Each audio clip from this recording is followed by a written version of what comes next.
बताइए कि जो आपकी वाइफ है उनकी सैया उनकी सुनते हैं कि नहीं? तो जैसे कि आप लोगों ने कल देखा ही होगा, कल पावर स्टार पवन सिंह का एक इवेंट था गाने का। नया गाना सैया जी सुनी ना, काफ़ी अच्छा परफॉर्मेंस है गाने का। और वहाँ पे काफ़ी दिनों बाद एक सवाल सामने आया पवन सिंह का, जो अक्सर नहीं आता है और इंटरव्यू में टाल दिया जाता है। वो था ज्योति सिंह को लेकर के सवाल, जो पूरा आप लोगों ने शायद देखा नहीं, क्योंकि मैंने पूरा क्लिप दिखा नहीं सकता हूँ इस वीडियो में। और उसमें पूछा गया कि आप अपनी वाइफ के साथ किस तरह का बिहेव करते हैं। उन्होंने इस बात को घुमा फिरा के हंसी मजाक में बोल दिया कि मैं अभी कुंवारा हूँ।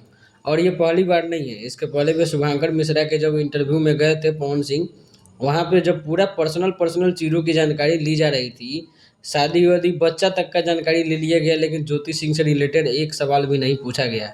और ज्योति सिंह की तरफ से भी कोई अभी नहीं आता है समस्या की शादी नहीं है, टूट गया, प्रॉब्लम है। चाहे पवन सिंह की तरफ से भी कोई बयान आता नहीं है कि शादी अब नहीं है, लेकिन ज्योति सिंह को लेकर के भी बोलते हैं कि कुंवारा हूँ मैं अभी। तो ये बताइए कि पवन सिंह जो हर जगह बोलते हैं कि मैं कुंवारा हूँ और ज्योति सिंह को लेकर के बातें क्लियर नहीं रखते हैं, तो इसमें कहाँ तक सही है? आप अपनी राय जरूर दीजिएगा। मिलते हैं अगले वीडियो में।